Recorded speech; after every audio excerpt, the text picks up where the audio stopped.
Assalamualaikum warahmatullahi wabarakatuh. Alhamdulillah wassalatu wassalamu ala ibni Abdillah ma ba'du.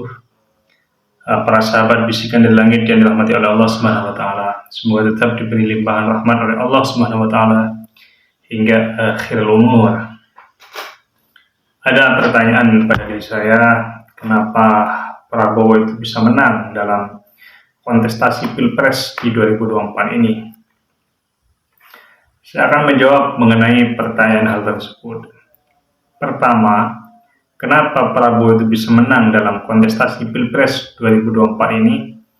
Karena dia mendapatkan wahyu keprabon, pangsit dari langit, di mana siapapun yang mendapatkan wahyu keprabon tersebut, dialah yang akan menjadi pemimpin di Nusantara ini, baik dalam skala kecil maupun dalam skala luas. Bukti itu diperkuat oleh praktisi-praktisi spiritual yang banyak dan mendukung Prabowo di belakangnya. Selain itu juga seorang ulama sufi internasional sangat gigih, dan bahkan pada hari ini Habib Lutfi bin Yahya tersebut mendukung secara terang-terangan dan juga ikut kampanye untuk memenangkan Prabowo Subianto. Karena memang satu-satunya pada tahun 2024 ini yang mendapatkan wahyu keprabon ini hanyalah Prabowo Subianto. Kedua, beliau didukung oleh mayoritas umat muslim yang ada di Indonesia. Kita mengetahui sama-sama bahwa Nahdlatul Ulama itu adalah ormas muslim terbesar di dunia saat ini, bahkan tidak hanya di Indonesia. Secara kelembagaan, Nahdlatul Ulama memang netral, tapi secara personal lebih condong kepada Prabowo Subianto. Karena kenapa? Melihat lawan-lawannya atau musuh-musuhnya, contoh misalnya di kubu 01 ini, salah satu putra terbaik bangsa ini adalah Anies Baswedan dan Muhaimin Iskandar. Tetapi orang-orang di belakangnya yang mendukungnya adalah ormas-ormas yang terlarang dan diharamkan dan yang pernah dibubarkan oleh pemerintah. Ini tidak ada titik temu atau tidak akan bertemu antara orang-orang Nusantara ini dan ormas-ormas yang memang telah dibubarkan oleh pemerintahan yang sah.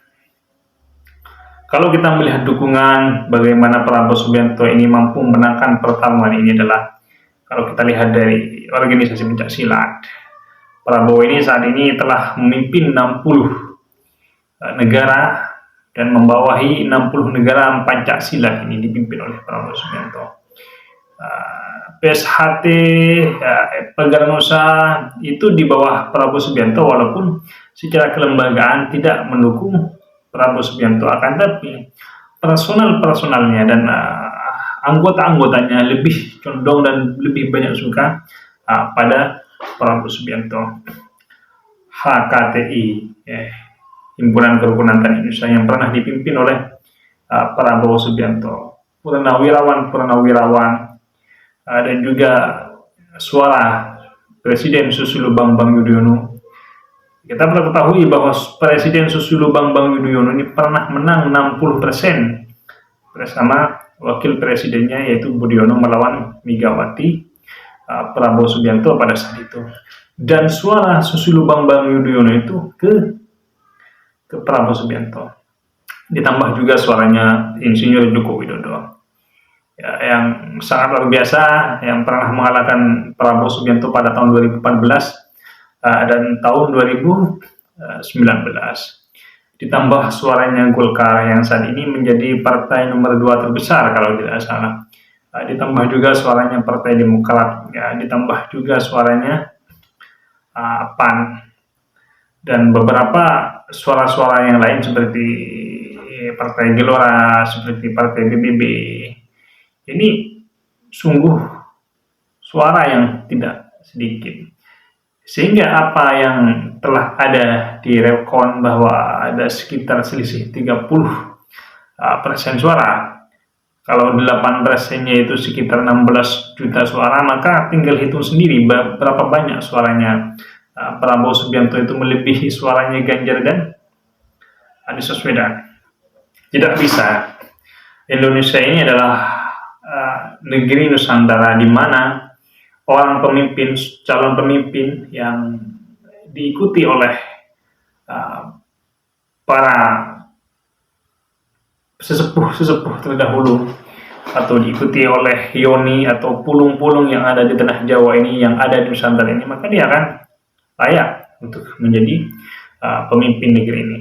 Memang tidak masuk akal memang kalau dirasionalkan, tapi ini betul-betul ada. Wahyu keprabon itu memang ada, mulai dari masa Soekarno. Kalau Soekarno itu tidak memiliki wahyu keprabon, tidak mungkin Soekarno itu mampu membawahi raja-raja yang ada di Nusantara ini. Siapa Soekarno itu? Wong dia bukan anaknya raja, bukan anaknya siapa. Dia hanyalah seorang pejuang yang betul-betul ingin memerdekakan Nusantara ini, yang memerdekakan Indonesia ini dari belenggu penjajahan Belanda, Jepang, dan Inggris pada saat itu. Karena pada saat itu penjajah masuk silih berganti, sehingga Soekarno selalu berjuang. Gak mungkin itu kalau gak memiliki kekuatan mistis yang kuat, gak memiliki wahyu keprabon, dia mampu menjadi pemimpin di atasnya beberapa sultan-sultan yang ada di tanah air ini. Dia memiliki wahyu keprabon. Ketika Soekarno lengser, yang digadang-gadangkan adalah Jenderal Ahmad Yani untuk memimpin Indonesia ini. Tapi justru yang memiliki wahyu keprabon tersebut adalah Soeharto. Sehingga yang terjadi tidak disangka-sangka, hanya sekelas Panglima misalkan, hanya diberikan mandataris pada waktu itu, langsung menjadi seorang presiden sehingga sampai 32 tahun. Ya, karena belum mendapatkan wahyu keprabon. Dan yang ketiga, Abdurrahman Wahid.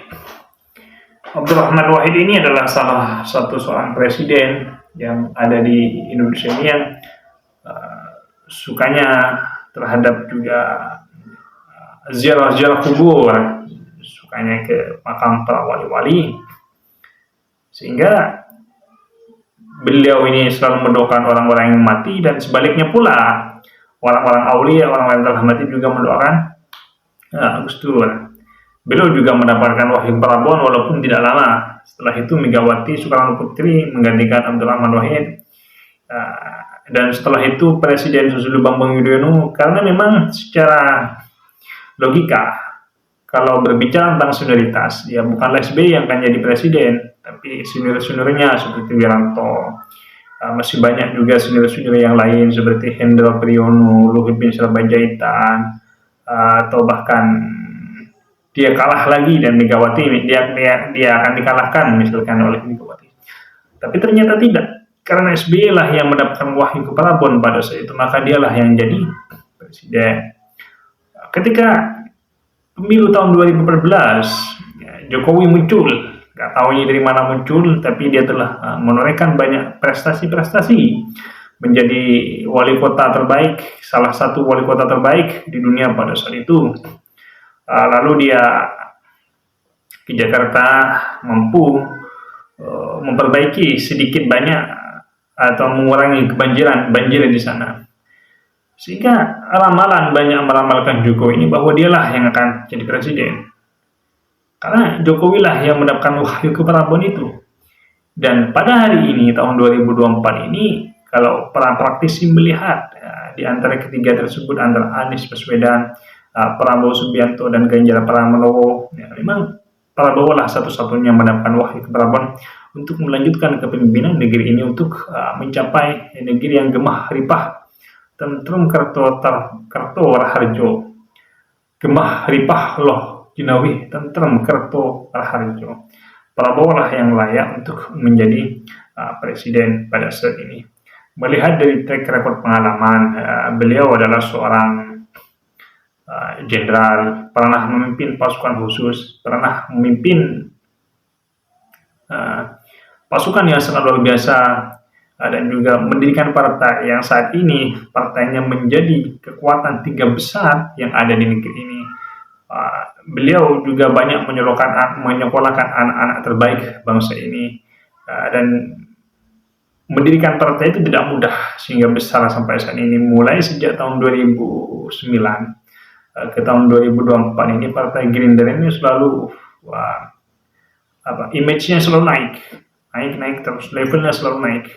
Jenjang karir dari Partai Gerindra ini selalu naik terus sehingga mampu mengatakan Prabowo Subianto sebagai calon presiden, dan sampai saat ini mampu mengatakan Prabowo sebagai Presiden Republik Indonesia 2024 sampai 2009.